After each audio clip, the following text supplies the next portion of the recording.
अगस्त गीता में पशुपाल का चरित्र। अगस्त जी कहते हैं, राजन, इस प्रकार पशुपाल संज्ञक परम प्रभु ने एक पुरुष का सृजन किया और उसे शासन की आज्ञा दे दी। स्वतंत्र होने के कारण वह पुरुष राजा बन गया। उस पुत्र में 3 रंग थे। उसने अहंकार नामक पुत्र उत्पन्न किया। उस पुत्र से अबोध स्वरूपिणी एक कन्या उत्पन्न हुई। उस कन्या ने ज्ञान प्रदान करने की योग्यता वाले एक सुंदर पुत्र को जन्म दिया। उस पुत्र के 5 पुत्र उत्पन्न हुए।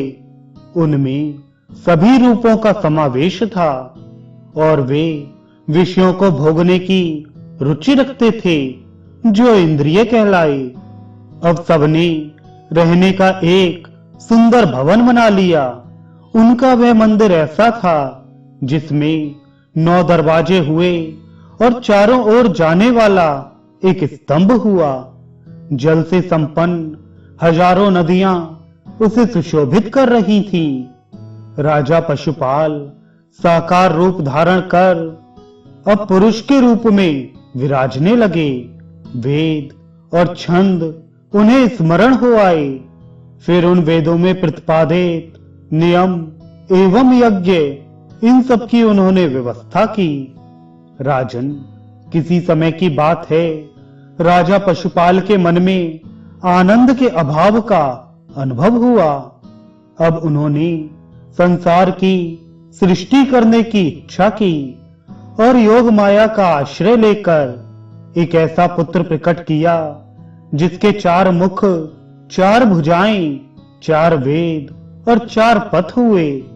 महामते, समुद्र, वन और तृण से लेकर हाथी प्रवृत्ति पशु तक में उनका प्रवेश है। अगस्त जी कहते हैं, राजन, प्रस्तुत कथा प्रायः मेरे, तुम्हारे तथा अखिल जंतुओं के शरीर में समान रूप से चरितार्थ होती है।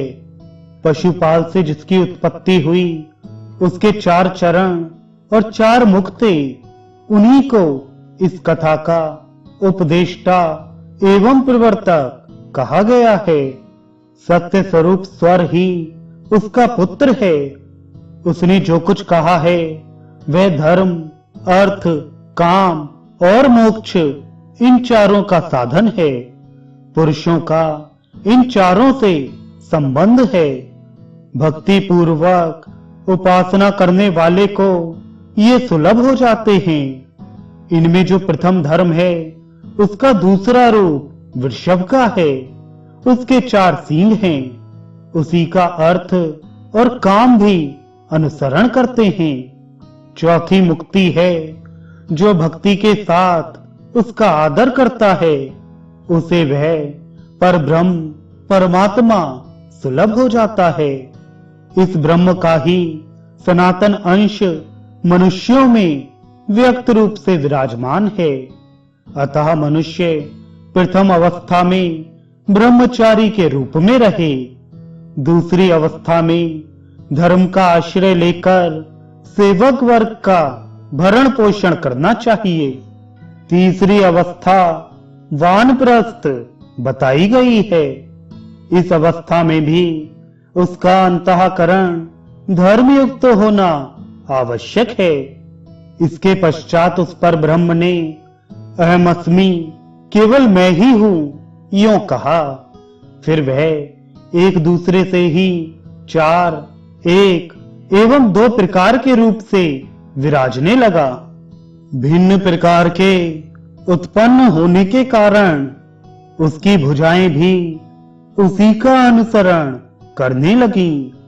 सर्वप्रथम 4 मुख वाले ब्रह्मा ने देखा कि कुछ प्रजाएं नित्य और कुछ अनित्य हैं। राजन, तब ब्रह्मा के मन में विचार उठा कि मैं कैसे पिताजी से मिलूं, क्योंकि मेरे पिताजी एक महान पुरुष हैं। उनमें जो गुण हैं वे उनकी इन संतानों में किसी में भी दृष्टिगोचर नहीं होते हैं। स्वयं की दृष्टि के प्रकरण में एक ऐसी श्रुति है कि जो पिता के पुत्र का पुत्र है उसे अपने पितामह के नाम का संरक्षक होना चाहिए। इसमें कोई अन्यथा विचार नहीं है। कहीं भी ऐसा अवसर मिलना आवश्यक है जहां पिता का भाव दिख पड़े। अब मुझे क्या करना चाहिए? ब्रह्मा जी ये सोच ही रहे थे कि परम पिता परमात्मा के मन में रोष आ गया। अब ब्रह्मा ने स्वर मथना आरंभ किया, जिससे स्वर का सिर प्रकट हो गया। उसकी आकृति नारियल के फल के समान थी। ब्रह्मा जी के प्रयास से वह स्वर फिर विभक्त हो गया। अब वे प्राण, अपान, उदान, समान एवं व्यान रूप से सामने आ गए। अब ब्रह्मा ने उन्हें ठहरने का स्थान बता दिया।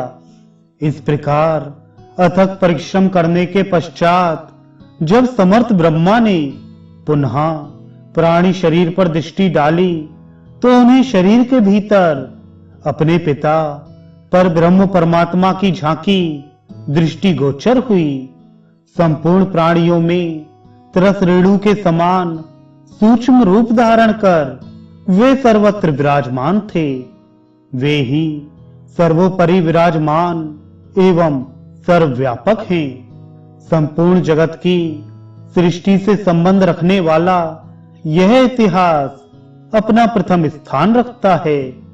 जो इसे तत्व से जानता है उसे उत्तम कर्म करने की योग्यता प्राप्त हो जाती है।